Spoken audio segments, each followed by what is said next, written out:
Hello and welcome back. On the last episode we got a bunch of information from Miharu that just doesn't make sense. I have no idea if this is where the writing is intending to go, but it just seems a bit random. There's also potentially romance incoming, so that's why we left it for this episode. Not really much to say besides that, to be fair. We'll see how far we've got left to go. Her eyes fall back on me, though she refuses to face me head on. Her silence ensues as ensues as we stare at one another. The light of the nightscape causes her eyelashes to shimmer. Fine. So be it. Just give me a moment to prepare for this, okay? I need a deep breath or three. Saying that, she really does start to take deep breaths. I guess it's something big if it requires so much courage for her. So I make sure to remain quiet until she finishes taking her sixth breath. Rinka. She speaks my name before falling silent again. I won't rush her. This has to be a revelation, even more shocking than that of my parents being a participant in the previous divine selection. I love you. Well, I love you too, but... Oh, there was a but. Well, not what I expected at first. It doesn't take too long for me to understand exactly what she meant. What she means by her words. Anyway. I answer her right away on reflex. The short time between that and my total comprehension of her words feels like an eternity. We're in a nice place at night, with no one else around. We had to find the courage to say what would otherwise be simple saying between friends. She just completely dismissed her feelings by the sounds of it. Way to go, Rinka. Of course I'm saying that a bit jokingly and not seriously, since you have completely dismissed how Miharu feels. We spent so much time together, discussing divine selection, a matter of life and death, that I figured she just wanted to be more direct for once. Knowing her, I figured she'd say it sooner, she'd say it that way on purpose. But now it all makes sense. She never ever meant it in the way I thought she did. I can't believe how dense I've been. No wonder she made that black hole comment. I mean, it's kind of her own fault for that, honestly. I guess. Hold on. Assuming I'm understanding the situation, then I'm the one who isn't ready for this. I mean, we're both girls, you know. That's irrelevant. Perhaps now you'll realize how hard I've been trying to appeal to you all this time. Let me say it once again, I love you, Rinka. Not as a friend, but as a woman. I love the expressions you make, I love the gold streak in your beautiful hair. I love the soft skin. I love that you're short because it only makes you cuter, not to mention your complete lack of fashion sense. What's been wrong with Rinka's clothes? Okay, right, well, anyway, I love how kind you are, and how much of a busybody you can be. I love how intense you can be, as well as how reckless. I love absolutely everything about you, Rinka. Do you, though? Because apparently you do not love the fact that we are friends with Naomi. Okay. I've lost the ability to speak. Never before have I been this shocked by something Miharu had to say. She has the advantage while I'm, in this state too. She continues to stare at me, her entire face having exploded into a bright shade of red. This is a new sensation for me. I never knew just how much one's heart could flutter when faced with the love of another. Well... I shoot glances around my surroundings in a panic search for words. I desperately need help. But there's no one around. I guess that means I need to face the situation all on my own. Sorry. Oh, I cut myself off right away. apologizing now would mean I've turned it up. I'm having a weird sense of deja vu. Did this happen before in a dream? I don't think I'm ready yet. Not while my brain feels like it's a burst at any given moment. So I don't remember the CGs. I don't remember those. But the text seems like the same. So I think we've had... Have we had this as a dream? It's weird. Honestly. I've never experienced this kind of thing before. So I've lost my ability to communicate effectively. You're really adorable, you know that? Hard to believe you can look so fierce when staring down other participants. I feel my capacity for speech diminish by the second as she stares into my eyes. She's completely different from how she was 10 minutes ago, but she's being kind for once. I can't see her as the same Miharu, or the Mishima Miharu I knew before. I always thought she was pretty, but the nightscape only serves to embrace the truth. That being said, I don't... The fact that you didn't shoot me down right away is plenty for now. I'm feeling pretty relieved now that I've got it. Or now that I've got it out. Well, that's good. I can feel myself breathe, my breathing become more ragged. Miharu's next line yanks me right back into reality, though. Just make sure to give me an answer before I die. I won't avoid it. I mean... Isn't the plan to make sure people survive? I'll give her an answer, no matter what. It's my turn to show some resolve, in that she showed me after all. How I'll go about it has to remain a mystery for now, though. Even though I didn't say it, though. It's nothing new, though. I've faced these kinds of obstacles many times before. It was up to me to decide for myself. It's my life, after all. I promise you, you'll get your answer no matter what. Just give me some time to think it through, please. Miharu nods, a smile on her face. We head home next. While I may have brought myself, I may have bought myself some time to give her an answer, our walk back is awkward considering we're alone together.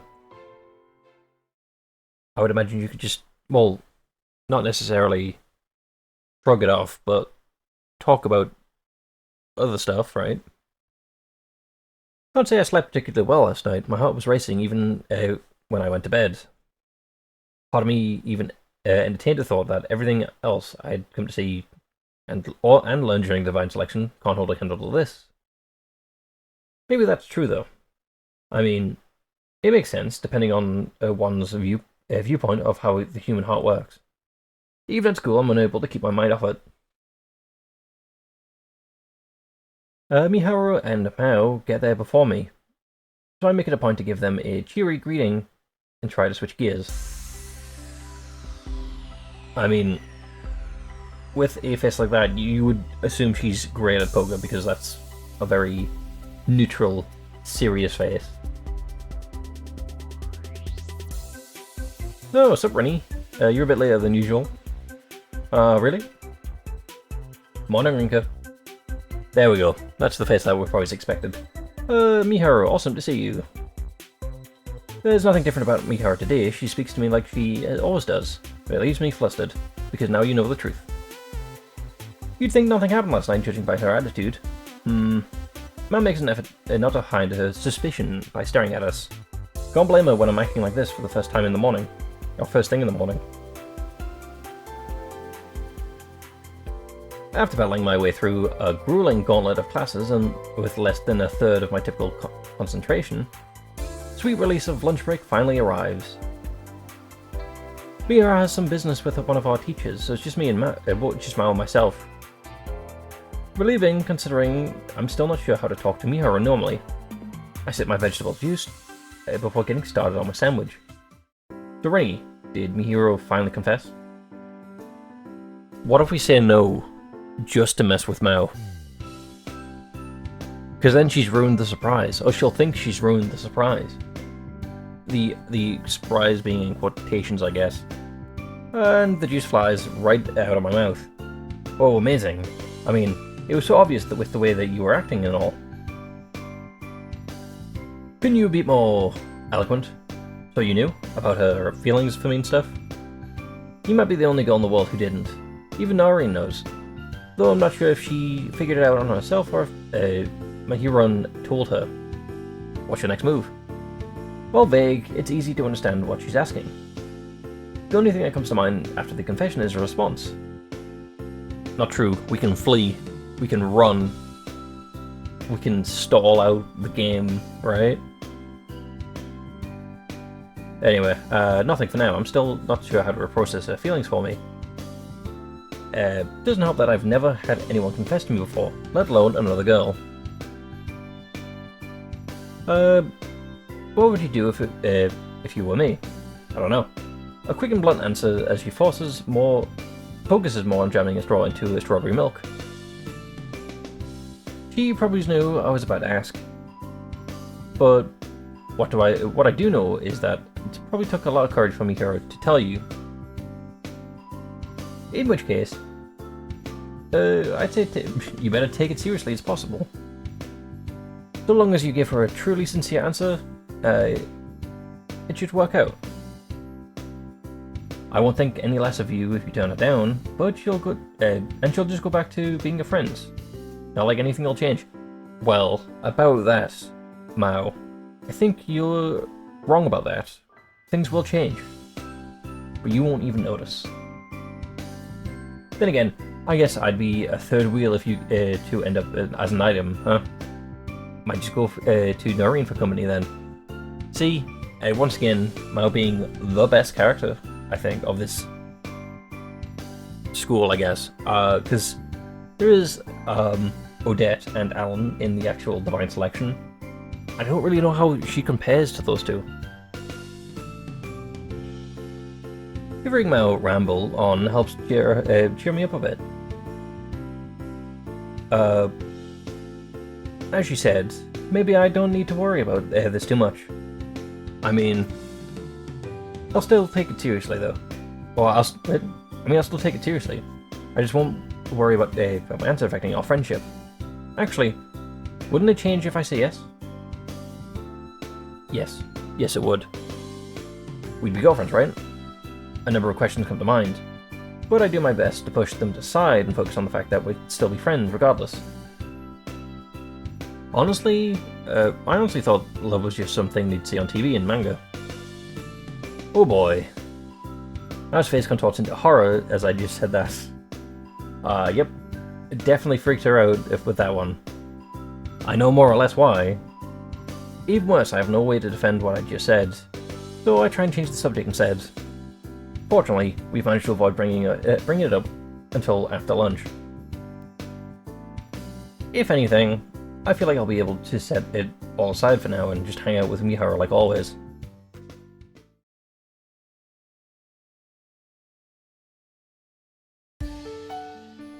Friday. Oh, we're skipping through this week, I guess. So is this going to be Scale eliminated, or is this going to be Federico? I feel like Federico. I spend my time thinking about both Miharu and the Divine Selection. Again, this game has a thing with, like, omitting the in front of things. The possibility that both myself and Scale suggested of everyone being able to survive weighs on my mind again. Miharu would likely tell me not to bother, but if I brought it up with her again. So maybe I should talk to Naomi about it instead.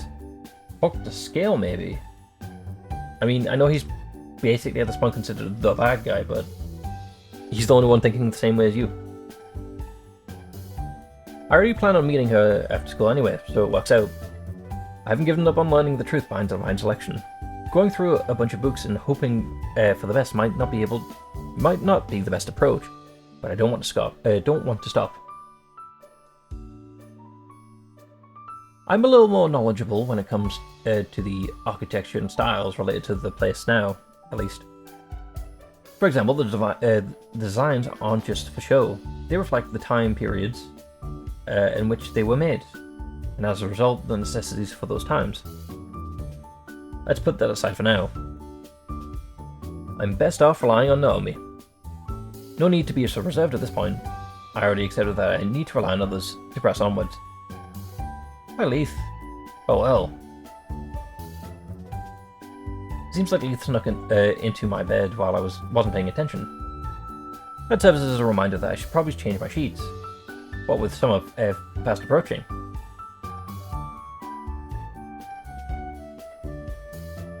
Pardon me? Come on, it's just us, remember? I laugh when I remember that we've had a similar exchange regarding politeness upon entry before. Naomi doesn't know about Miharu fasting to me. I think she does.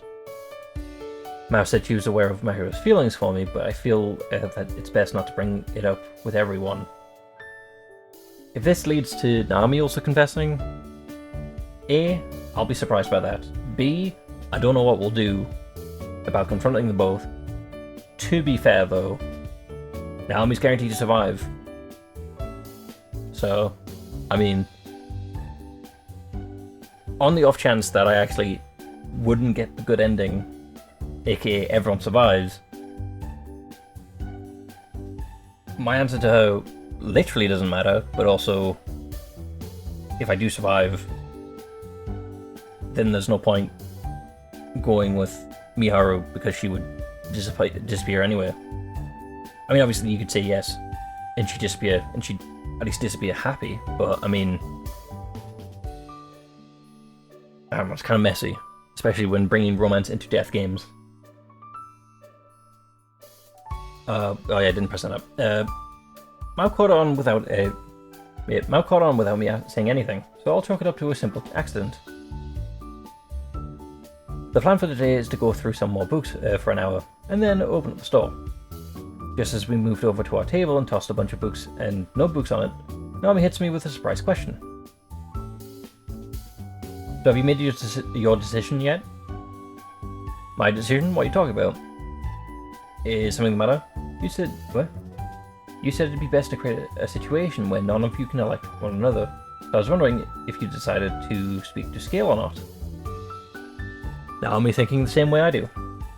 A wave of relief washes over me. I nearly panic over the possibility of having her realise the situation with Miharu. I've already decided my path going forward. I haven't told her about my parents either. Miharu's likely to tell her soon enough. Is she though? Knowing that, she might be a bit confused about my statement. That's the answer I've reached though. Nothing will change it. I felt a real connection with my parents when Miharu told me about them. I'm much younger and less competent than they were at the time, but that remains the fact that I would do everything I could to save a powerless child. How do you know you're less competent? I mean, obviously they made it to, I guess technically, a joint second place with tied between 3 people, which you could argue would, because I don't know how you rank things of like first, second, and third when there's a tie and stuff. But either way, that sounds like, you know, your parents made it to at least second. You are in the top 5. You're doing well. Besides, there's also you. I want to say alone, even though she's technically not alone. That fundamental desire to save serves as a link between us. In fact, that may very well have been what influenced my actions up until now. In other words, I've been acting on instinct. I mean, yes, that's kind of how you act when your life is on the line, right? Everything I did for Keiko, Sonia, Shigetsugu was all my own will, yet at the same time it wasn't. So nothing for you, I guess. The blood flowing through my veins is what spurs me on. Your path? You know, that all changes now. I won't let my blood or my instinct influence how I live my life anymore. I'm confused on the mixed messages that we're getting. So she doesn't want to be like her parents in that sense. Does that mean she doesn't want to be second place? because it's been her instinct, or as she said it, her blood, is why she's doing so well. That's... what? Anyway, I'm not doing this because I want to save anyone. I'm doing this because I want to live. I want to return to a normal life, where I had all of you. I'm fine with eliminating other participants, till it's just me and Miharu. What happens after that is anyone's guess. So, are you going to nominate Miharu early? Because if you do that early, then you can't make Miharu intentionally lose, because she will. Because if it was the final two and she was nominated, she would just accept death. However, if you do now, then she will obviously, she might defend herself so that that Scale and Federico and Alan are eliminated.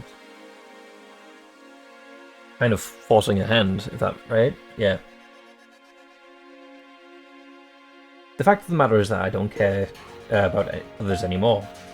The best I can do now, the best I can do for them is acknowledge that they did what they did during their lives and make sure that you never forget that. Are you sure you still want to shoulder this burden with me, knowing that? Scenery from the park flashes back into my mind. I told her that not long after the Divine Selection started, that I may not have it in me to shoulder the burden of eliminating other participants. You say that, but haven't you eliminated... You've eliminated one person at least. Naomi offered to shoulder it with me back then, but that resolve I have wasn't effective before. I had yet to awaken to who I really was. If there's anyone I have to thank for doing it, it's... There we go. There's the Rinka I know. What do you mean? Naomi continues, struggling to overcome her shyness. Well, what I mean is nothing's changed. About you and Miharu being the only survivors, about me being willing to shoulder the burden with you. You don't need to worry at all. Naomi answers with a smile. Now it's all clear. Everything I do here on out will be of my own will. This is my path now. I'm confused with her determination. Like, fair enough, before she was like, I don't know who I am, so I don't know what my strive is to win. Then all of a sudden it was like, okay, let's win so that we can both survive. And now it's suddenly, oh yeah, I'll eliminate everyone. Go for it. Obviously, I'm maybe exaggerating a bit, but that's more or less my understanding of Rinka's motivation. I'm curious about Skill, though. It's possible that he opted not to break through Miharu's defenses because he knew that you would elect him later. Yeah, I'm pretty sure he thinks that he can win me over to his side, hence why he left us the way he did. It's entirely possible that I would have taken his suggestion to heart before Miharu's confession too. It's far easier to think about the ways for everyone to survive. Looking back, I was basically turning my eyes away from reality. He's likely to pull something as soon as his response to Miharu's admission. At the very least, he'd be looking to delay his inevitable election. Just as Naomi finishes her sentence, the phone rings. It's not my cell phone, it's the stall landline. All inquiries regarding orders and supplies go straight to my gran right now. And that isn't the place that requires reservations. So it's rare for the phone to ring at all. Knowing that, I prepare myself before picking up. Good evening. Thank you for contacting Linehouse. Good evening yourself. It's your good pal, Skill Jones. I still haven't looked up your cell phone number, so I settled for this. I make eye contact with Naomi when I hear his voice. No doubt, she's realized it's him too. There's something disturbing about what he said, though. The way he said it implies that he could find information pertaining to whatever he wanted. I'd like to talk things out, just the two of us, if possible. No need to worry. It's only regarding divine selection. Ooh, I know a bar called Milk Crown. Again, with the Milk Crown? Would you mind meeting there around 8 p.m.? What? He didn't expect me to decline. Once I agree, he shares the bar's location. Turns out, it's not too far at all. I can walk there without issue. I look forward to seeing you. Cool. The call lasts a mere 2 minutes.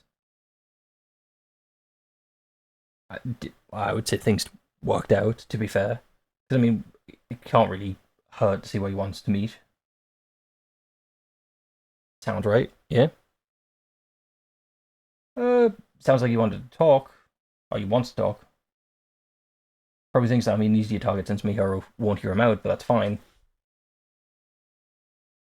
So I'll just make my way over later. Naomi looked concerned at first, but nods in agreement a moment later.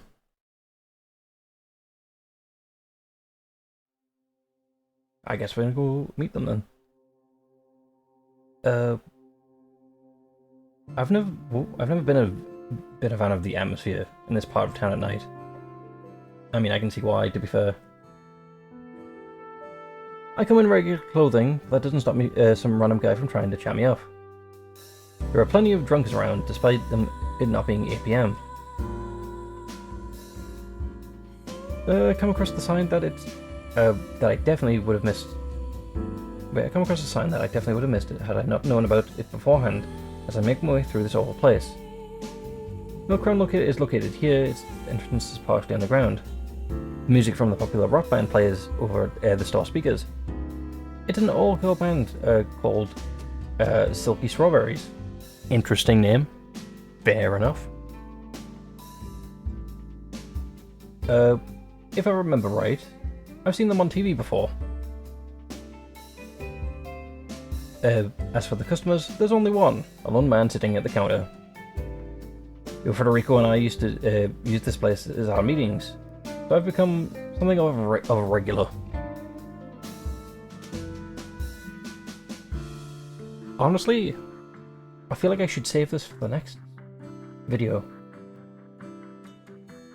It feels like that kind of atmosphere. Hopefully you've enjoyed. Hopefully I can see you in the next one. With that, goodbye.